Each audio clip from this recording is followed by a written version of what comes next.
듣다 보면 내공이 쌓이는 방송 2시간 철학의 돌풀입니다.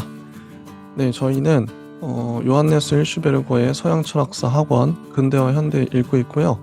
이번 시간에는 실존 철학, 지난 시간에 야스퍼스를 했었죠. 네, 하이데거를 들어가 보도록 하겠습니다. 863쪽이고요. 바로 읽어 볼게요. 마르틴 하이데거는 야스퍼스와 나란히 독일의 실존 철학을 창시한 또 다른 한 사람의 창시자다. 프라이부르크 대학에서 자기의 스승 후설의 후계자가 되었으나 자기의 출발점인 현상학을 본질적으로 변화시켜 자기 자신을 넘어섰다. 저작으로는 존재와 시간, 이게 1부가 1927년에 나왔는데 2부는 나오지 않았다고 합니다.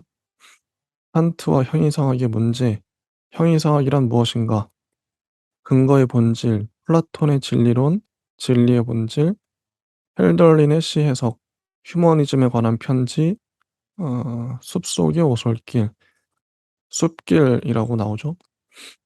형이상학 입문, 사고란 무엇인가, 강연 및 논문집, 근거율, 동일성과 차이, 언어로 나아가는 도중에서, 존재에 관한 물음, 니체, 기술과 전향, 존재에 관한 칸트의 태제, 사고의 내용 등등이 있습니다.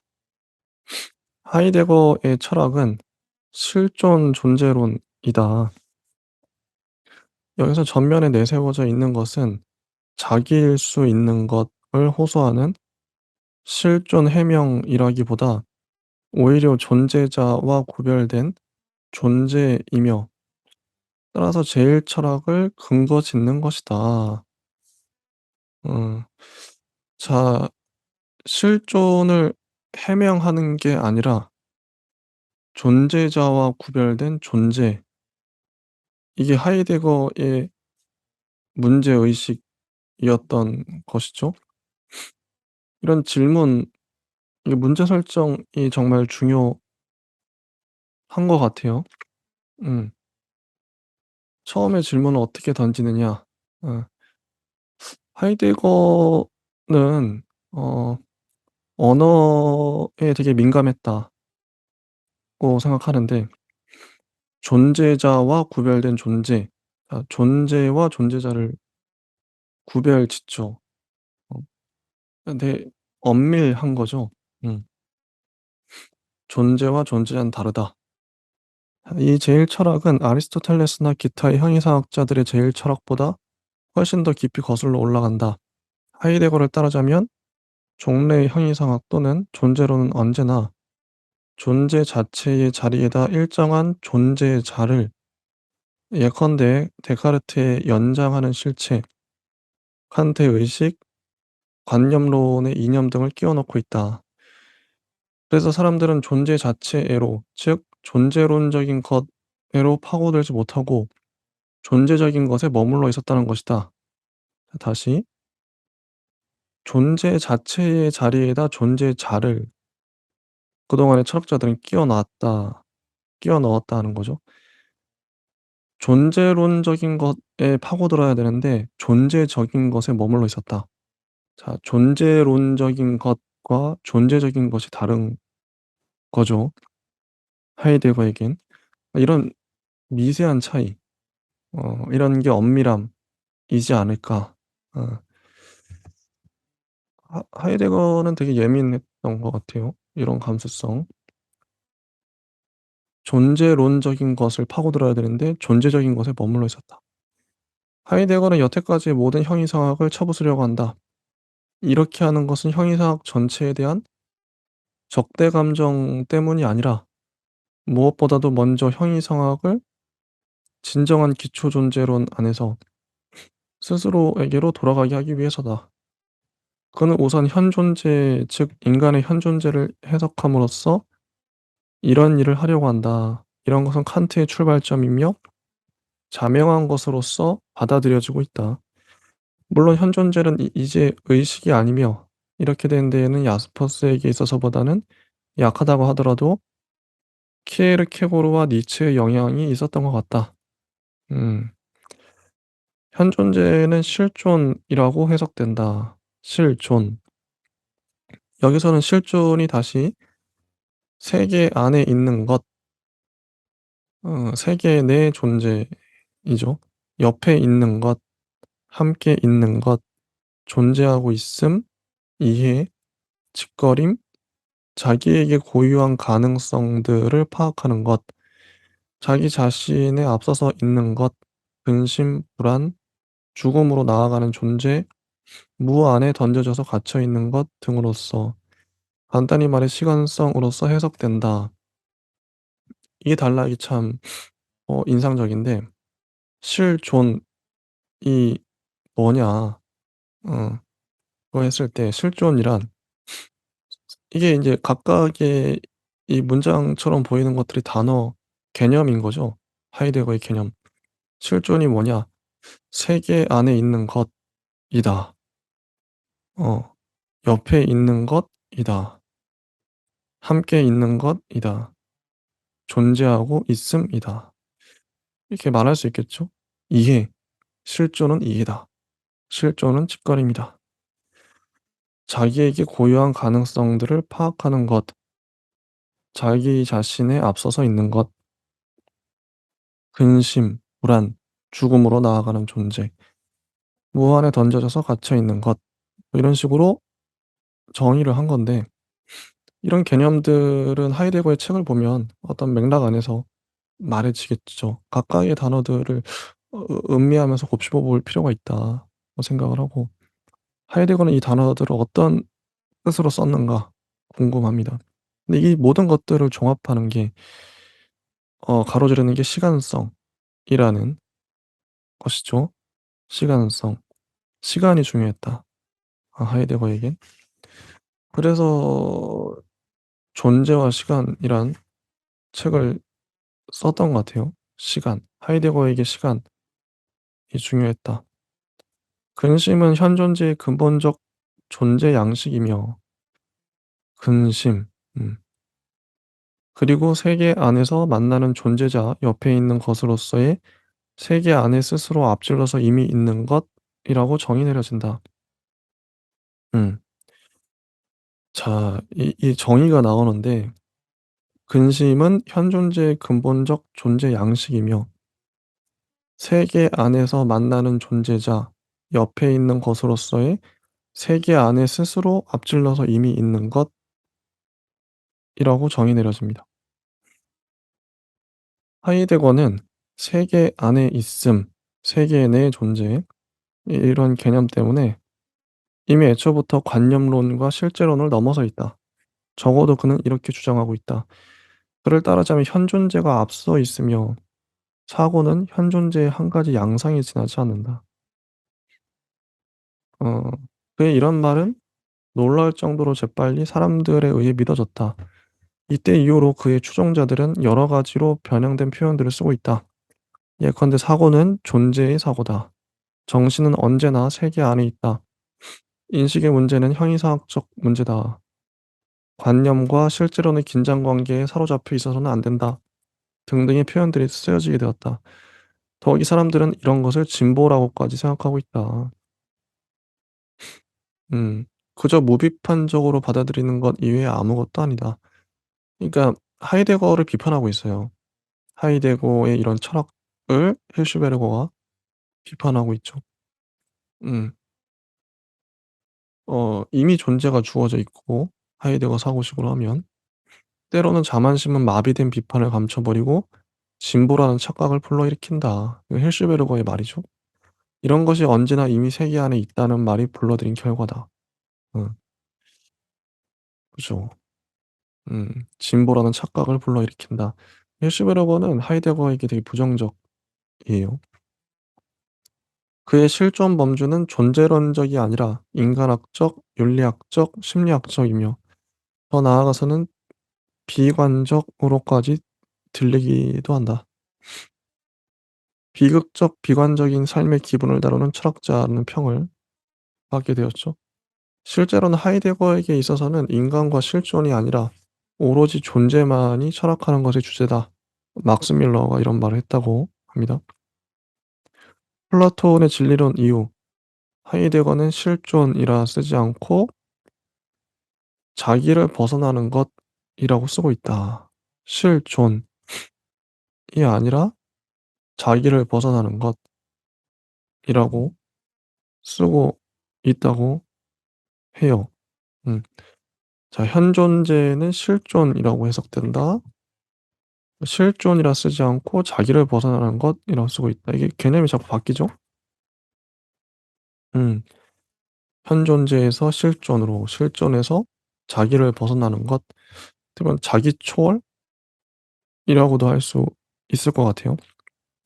존재자는 존재 없이는 없으며 존재자는 자기를 벗어나 존재 안에 들어가 있는 것이며 존재자는 자기 자신 안에, 즉 그 어떤 고집 안에 틀어박혀 있질 않고 언제나 중심을 벗어나 있으며 탈중심적 존재의 옹호하에 살아갈 수 있기 위해 존재 자체 안에 끌어들여져 있지 않으면 안 된다. 정확히 말하자면 자기를 벗어나 존재 안에 들어가 있는 것은 이루어질 수 없는 사상이다. 왜냐하면 아직 있지 않고 비로소 존재에 의해서 이루어지는 것이 이미 존재 안으로 뛰어들어갈 수는 없기 때문이다. 그렇지만 말하고 있는 뜻은 분명한 것 같다. 즉 존재 자체는 모든 것들을 가능하게 하는 바일 것이다. 존재자에 대한 정의가 나왔어요. 존재자는 존재 없이는 없다. 존재자는 자기를 벗어나 존재 안에 들어가 있는 것. 어 존재자는 자기 자신 안에, 즉 그 어떤 고집 안에 틀어박혀 있지 않고 언제나 중심을 벗어나 있으며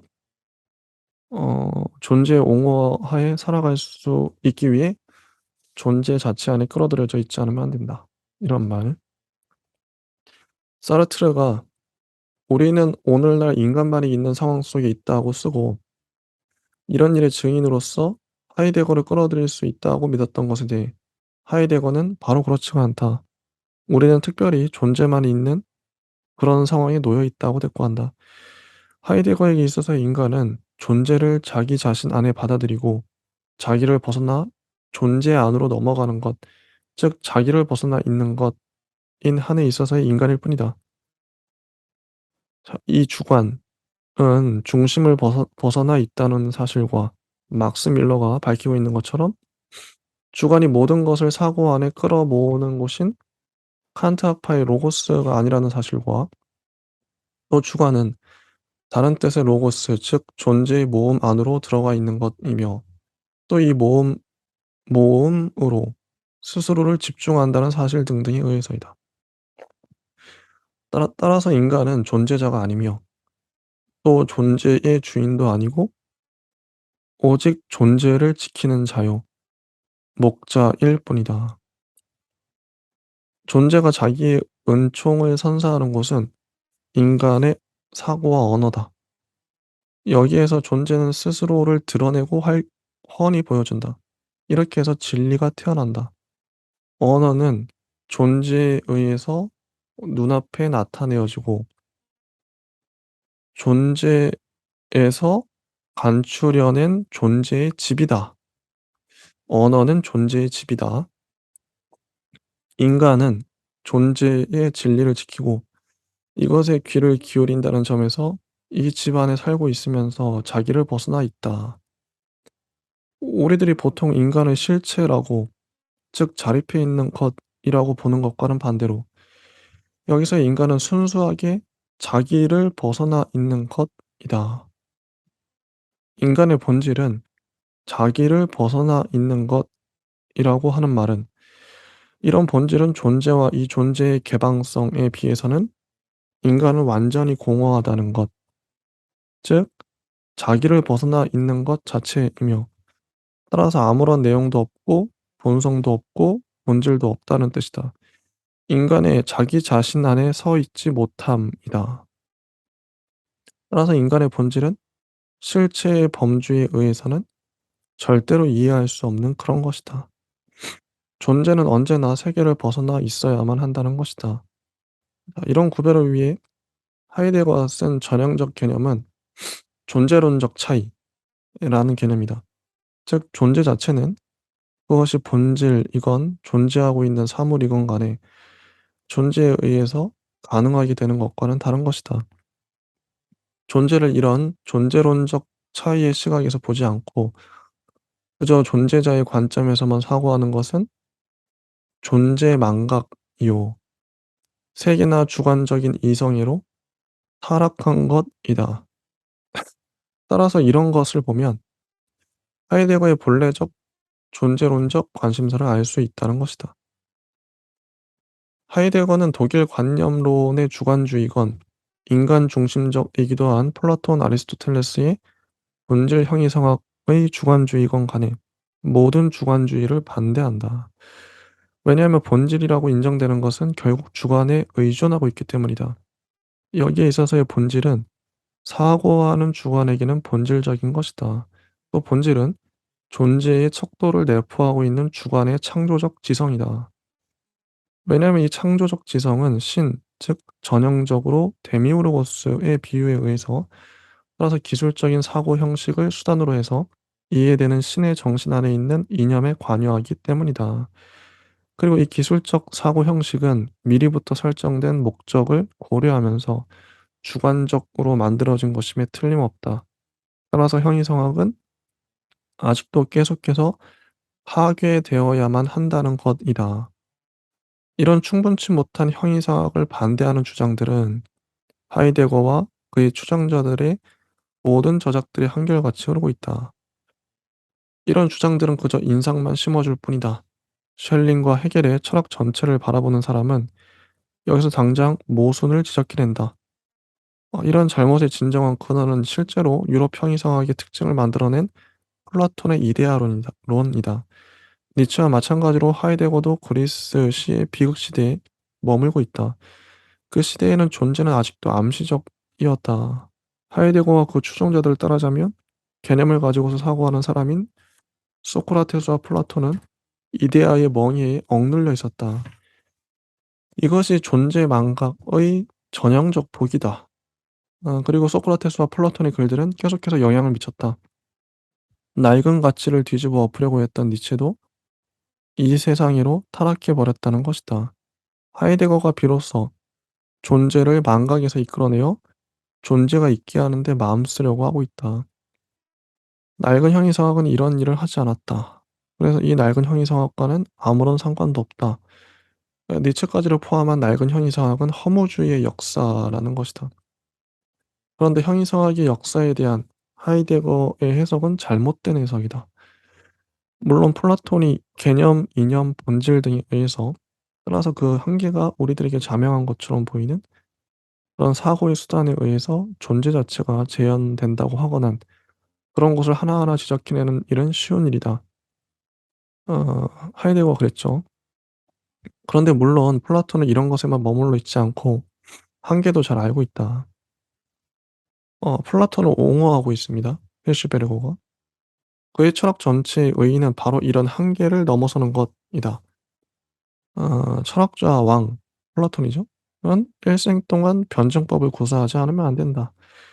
이 철학자 왕들은 하나의 개념에서도 또 그들의 철학에서도 절대로 전체적인 진리를 갖지 못한다. 자, 그리고 넘어가서 이런 것을 개관하는 사람은 하이데거가 형이상학의 역사를 얼마나 잘못 해석하고 있는가 하는 것을 알게 될 것이다. 이런 말까지 합니다. 자, 넘어가서 872쪽. 하이데거의 역사적 해석들은 되게 매우 훌륭하다. 그러나 그 이상으로 그의 해석은 키케로가 자기를 위한 것이라고 한 자의적인 엉뚱한 해석이 되는 때도 자주 있다. 따라서 주될 문제는 사람들의 입에 자주 오르내리는 존재 자체란 무엇인가 하는 것이다. 선명하지 못하고 어렵고 자주 이해할 수 없는 그런 하이데거의 언어와 그의 철학의 미완성이 이런 물음에 대한 대답을 하지 못하게 하고 있다. 우리는 이미 잘못된 이해들을 지나치게 많이 해왔다. 예컨대 존재는 무 안에 들어가 있다. 이미 해겔이 말한 바와 마찬가지로 존재와 무는 동일하며 무는 불안 안에서 드러난다 등등의 말은 그에게 허무주의라는 비난을 퍼붓게 했다. 이런 말들이 뜻했던 것은 존재 그 자체에 존재론적인 것은 원래 존재자, 존재적인 것의 구체적인 규정을 갖고 있지 않고 또 거꾸로 존재자는 존재 자체가 아니기 때문에 이런 것은 이미 플라톤의 파르메니데스에도 있고 또 데모크리토스에게도 있다. 존재 자체는 존재자와 달리 아무 것으로도 나타나지 않는다는 것이다. 이런 존재는 존재적인 것에 비하자면 비난 하나. 방금 하이데거가 세계의 불안에 관한 헛소리에 마주치기 위해 말하고 있는 것처럼 모든 것들은 존재의 은총으로 살아가고 있고 또 이러한 한 이 무는 모든 것들 중에서 가장 풍부한 것이다. 그래서 불안은 삶에 대한 위협이 아니며 불안 안에 도사리고 있는 공포는 존재 자체를 모든 것들의 본질이라고 경험하기 위해 존재자의 대열에서 벗어져 나와 있는 것일 뿐이다. 또 다른 사람들은 하이데거의 존재는 고전적인 뜻의 존재 그 자체이고 따라서 신이라고 말하여 사르트르와 다른 사람들이 하이데거를 무신론자로 보려는 것에 반대한다. 하이데거 자신은 존재 그것은 신도 아니고 세계의 근거도 아니다라고 분명하게 말하고 있다. 이 말은 또 무신론을 확인시켜주는 것도 아니다. 존재의 문제 전체는 유신론이냐 무신론이냐 하는 물음과는 아무런 상관도 없다. 이 문제는 아직 논쟁의 전선에서 떠돌고 있다. 우선은 존재 그 자체가 확보되어야 하기 때문이다. 물론 존재가 존재자 일반이 아니라는 것은 옳다. 물론 우리들은 재빨리 존재는 현실태라고 생각하는지 모른다.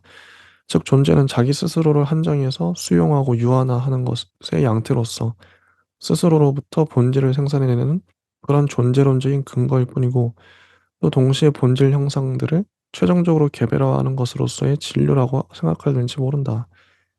여하튼 여기서 어느 정도까지 밝혀진 것은 하이데거의 중요 관심사는 역사의 역사성으로서의 존재라는 것이다.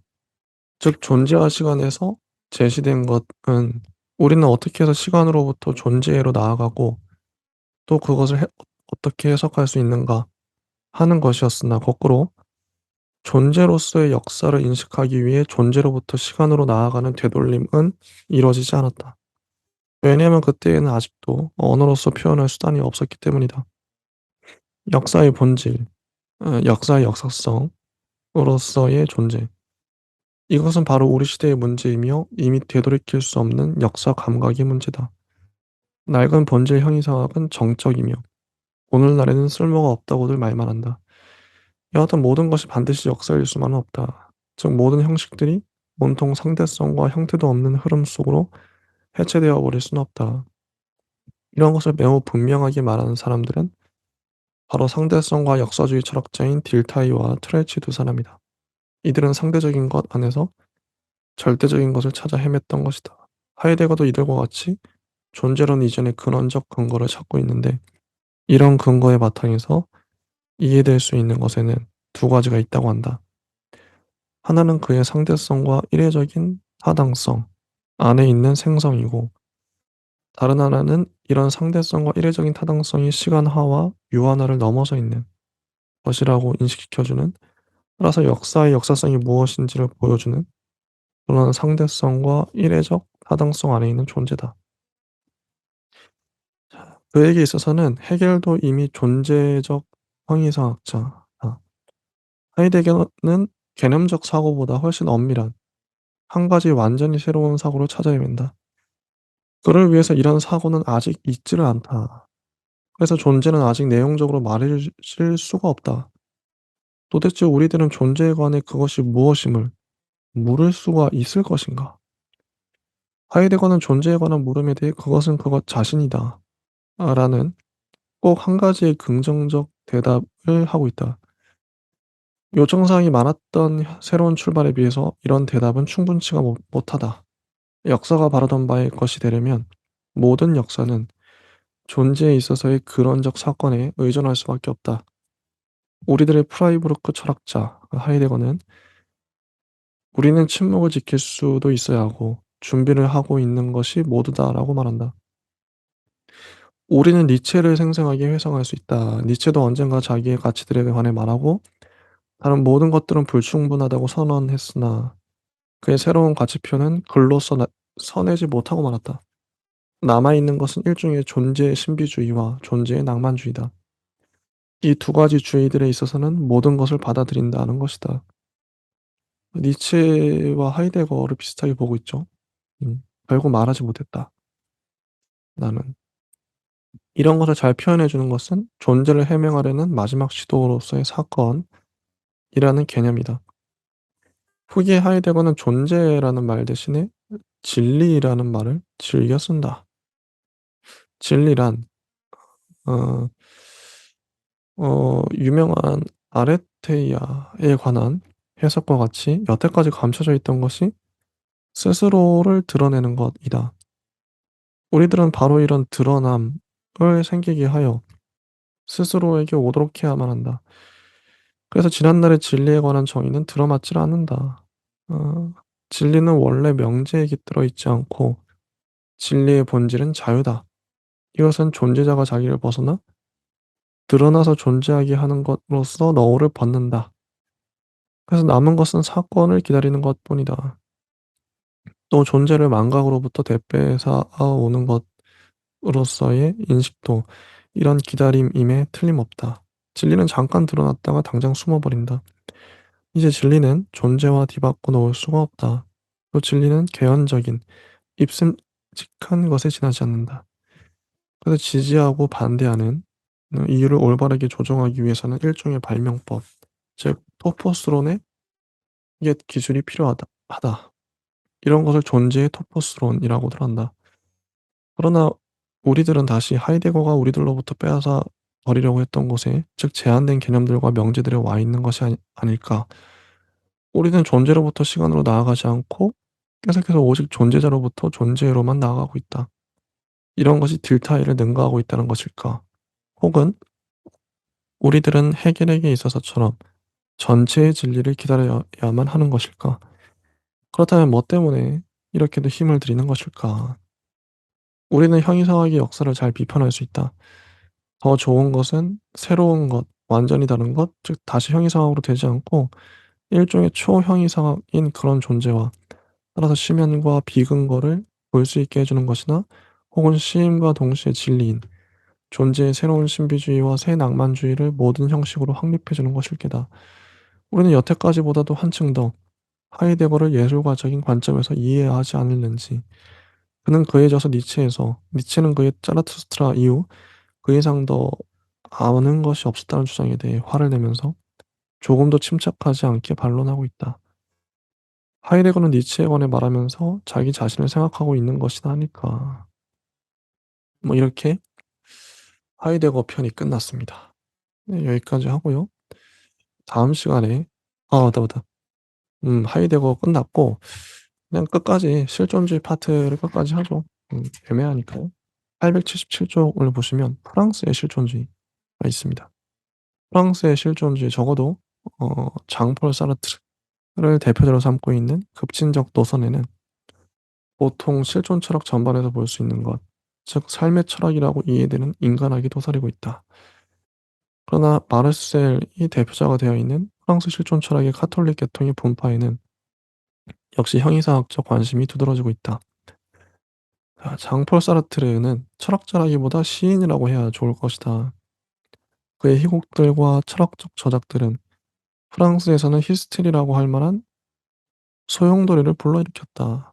사르트르는 하이데거를 끌어들이며 하이데거의 개념들을 많이 사용하고 있다. 그러나 하이데거 자신은 휴머니즘에 관한 편지에서 분명하게 사르트르와 거리를 두고 있다. 사르트르도 본질 형이상학에 반대하는 태도를 취한다. 이 형이상학의 낡은 현상 형식은 예지 세계의 바탕에서 존재를 관찰하는 것이다. 여기서는 시적인 데미우르고스가 공작하는 인간으로서 세계와 인간을 만들어낸다. 종이를 자르는 칼이 그것을 만들어내는 사람의 정신 아래 있는 이념을 따르지 않으면 안 되는 것처럼 인간도 그렇다. 사르트르는 인간의 존엄과 자유를 위해서 휴머니즘, 이런 것을 거부한다. 사르트르는 이제 이 관계를 뒤집어서 실존을 본질에 앞서가게 한다. 이때 그는 실존을 독일 실존 철학의 판에 박힌 뜻으로 받아들이지 않고 옛날부터 내려오는 본질과 실제의 대립에 알맞춰 이해한다. 인간에 있어서 첫 번째의 것은 그의 현존재, 그리고 그의 고유한 의지 및 그의 개인적 행위다. 인간이 신의 자리에 들어서고 자기 자신의 본질 자체를 형성한다. 그래서 실존주의의 첫 번째 근본 명제는 인간은 자기 자신이 만드는 것 이외에 아무것도 아니다. 라는 것이다. 여기에도 마르크스주의와 도구주의에 있어서 마찬가지로 역시 실천에 대한 요구가 있다. 다만 이 요구는 110%의 급진성을 가지고 있을 뿐이다. 이제 인간은 절대적으로 자유롭다. 이 자유는 선물로 주어진 것이 아니다. 인간은 자유로 숙명지어져 있다. 왜 숙명지어져 있는가? 그 이유는 자유가 온전한 자유일 수 있기 위해서 인간이 의지할 수 있는 것, 즉 신에 대한 신앙, 진리 및 가치 등이 이젠 있을 수 없게 되어버렸기 때문이다. 인간은 고독하고 의지할 곳도 없이 적대적인 세계에 서 있으며 자기 자신의 계획에 따라 자기 자신을 위해 있으려고 한다. 그것은 자기 자신을 위해서 있는 것은 정말로 물속으로 가라앉는 계속적인 위험 속에서 발판이 없는 것으로부터 발판을 주술적으로 이끌어내려고 아무런 발판도 없이 애쓰고 있다. 사르트르는 급진적 허무주의자요 무신론자다. 하이데거의 무는 존재로서 바탕이요 동시에 충만함이며 신학에 대립하지 않는다. 사르트르의 무는 18세기의 프랑스 유물론 및 무신론과 마찬가지로 파괴적이다. 사르트르의 태도는 전적으로 과거에 뿌리박고 있으며 오직 그 급진성 때문에 명맥을 이어가고 있다. 자, 프랑스의 가톨릭 실존 철학자 가브리엘 마르셀은 진정한 존재를 알고 있다. 그러나 모든 실존 철학자들과 마찬가지로 키에르케고르의 영향을 받은 마르셀은 따라서 모든 종류의 존재의 형이상학에서는 주관을 도외시해서는 안 되고 실존적으로 사고해야 하고 따라서 실제는 비라는 것 등을 알고 있다. 그렇다고 마르셀은 일방적 주관주의에도 빠져들지 않고 오히려 바로 이 주관 안에서 존재에 대한 책임을 발견해낸다. 이 책임은 살아 움직이는 나너 관계처럼 근원적인 것이라고 한다. 이 관계 안에서는 하이데거의 세계 안에 있음에 있어서와 비슷하게 근원적 근거가 나타난다. 이 근원적 근거는 본래적 존재로서 관념론과 실제론, 주관과 객관 등과 같은 철학적 태도의 부분적 측면을 극복한다. 이런 것은 모든 실존 철학의 한결같은 관심사이고 일찍이 독일의 관념론에 있어서와 같은 것이다. 네, 여기까지 하고 다음 시간에 또 이어가도록 하겠습니다. 감사합니다.